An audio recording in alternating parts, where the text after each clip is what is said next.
Welcome back to Taco Potato Mustang. What's up? I'm Matt. Let's get right to it. Let me show you what I worked on since the last video. I did not do any recording of this process because I already kind of did it when I worked on the area underneath the battery, but I went ahead and did the Pour 15 kit on the hood hinge area of the firewall. It's not pretty, but it'll work. And then I also, it's kind of hard to see, but I did it on the shock tower below or behind where the proportioning valve is supposed to go, and on the other side of the hood hinge cup firewall as well.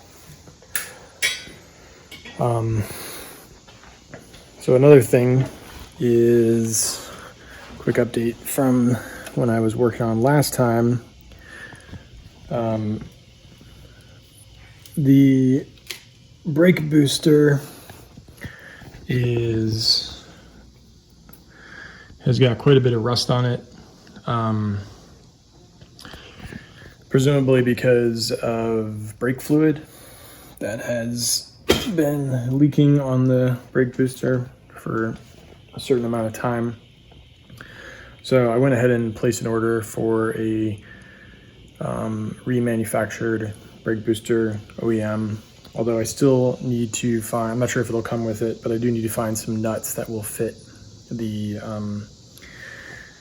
bolts that go between the brake booster and the master cylinder. So next thing I'm going to do, since the Pour 15 kit is dried, is I'm going to put these hood hinge cups in, get that out of the way, so that when I eventually finish with everything that I'm working on that requires the hood to be off, I will be able to go ahead and just throw the hood on pretty quickly. So let's get this done. It's a few days later. In case you didn't notice that my beard is missing. I am going to get these hood hinge cups done finally.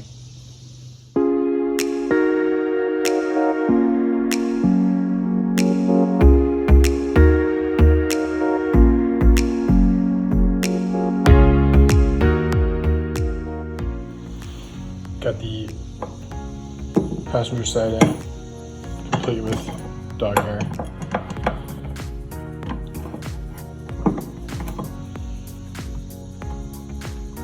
Seems good enough.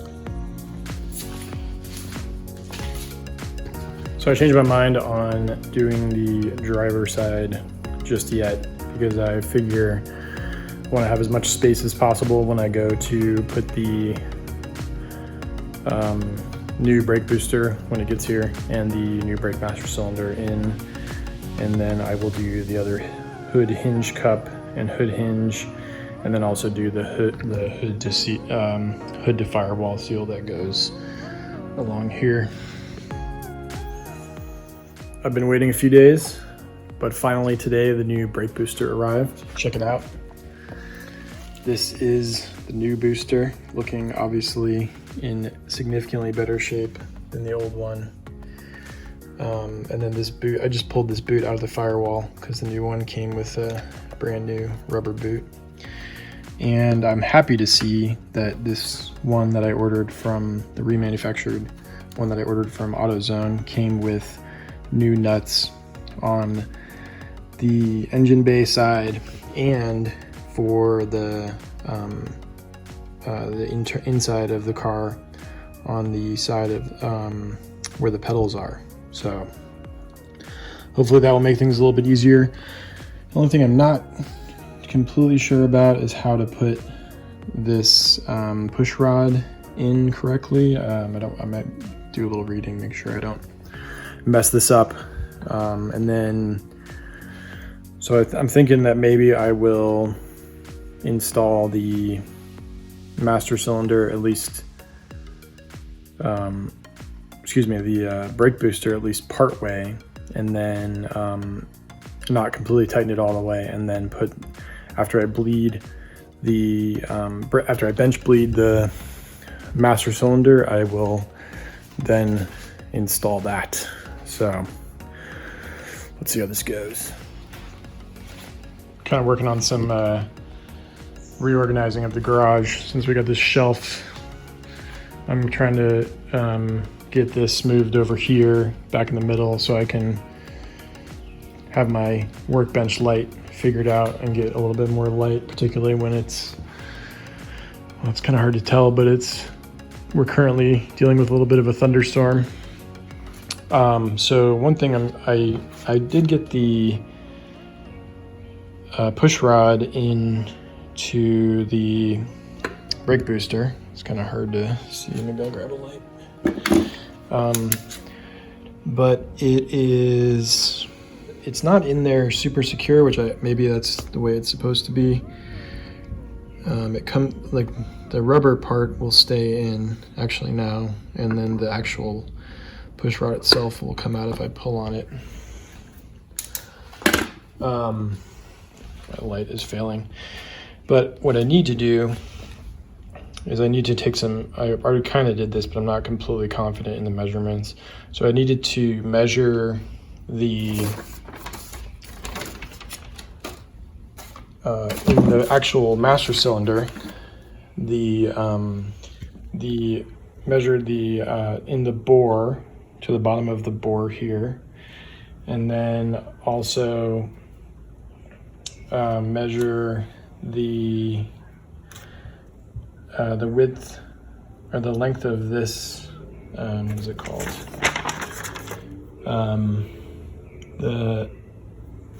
The mounting pad, I guess. This is the mounting pad part. And then I'm supposed to subtract, I'm supposed to subtract this one from the bore length, and then that gives me the measurement that is, so, and then I'm supposed to measure the distance that the push rod here protrudes from the master cylinder, and that should be slightly less than the measurement that I calculated here. And I think I got it figured out. I have it written down here somewhere. But I think what I'm going to do is I'm going to put the master cylinder, or I'm going to put the brake booster in, and then do the measurements again, and then make the adjustment on the push rod while it's sort of mounted in the car. That seems to make sense, but I don't know. It's kind of hard to find videos of exactly what I'm doing, since it seems like a lot of people are doing it because they're pulling the master cylinder off the brake booster, but the brake booster is staying on the car. So, and some of the videos I found weren't exactly the same setup. Hopefully that doesn't make too much of a difference. So.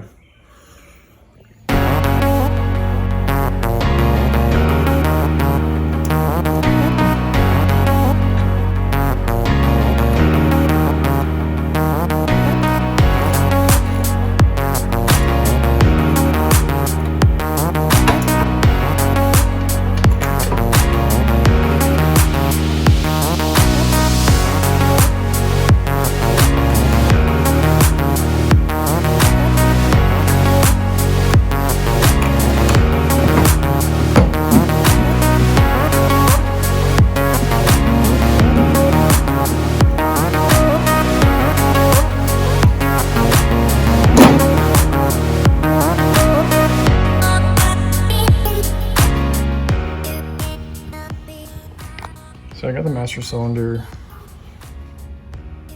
sort of, I mean, yeah, it's sitting there with the 4 screws in the firewall. So it seems like it's sturdy enough to stay like that while I try to get the situation underneath the steering wheel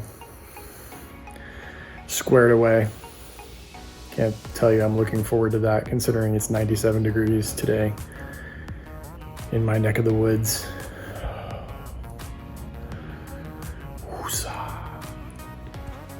So I went ahead and also I didn't record this, but I went ahead and put this master cylinder against the brake booster just to make sure that it could fit while the brake booster was in the position that it's currently in.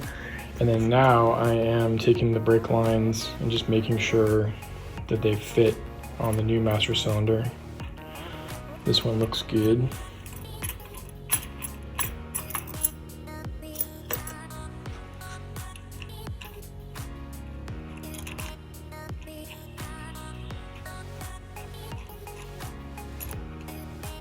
This one also appears to fit okay.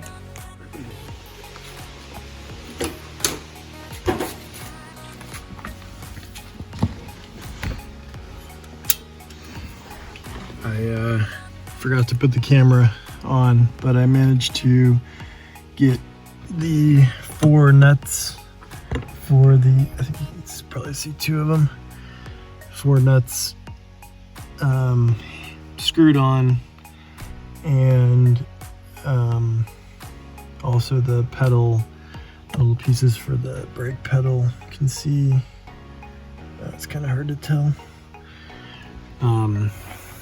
Well, I got the nuts on, like, not particularly tight, but I just wanted to get them on with, like, kind of not even, I wouldn't even say hand tight, just because I want to make sure that I have a head start on that before I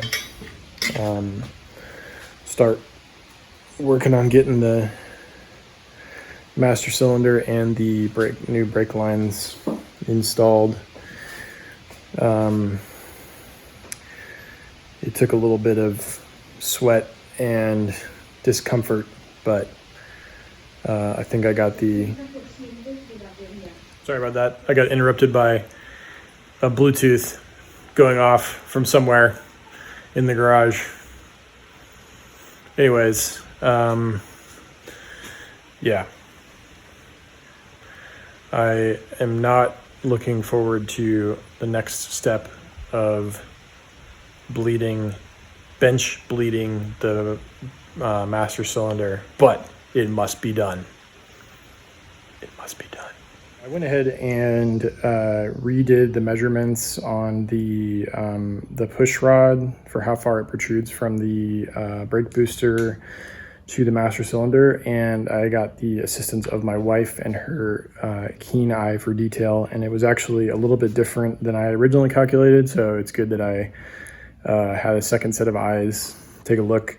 For mine, which is using a factory OEM, whatever, remanufactured brake booster, and the 93 Cobra master cylinder, it came out to about 0.94 inches, which is just, so I adjusted the push rod to protrude from the brake booster just a little bit less than that, about 0.01 inches. I mean, it's pretty tough to do accurately, but hopefully this will work out.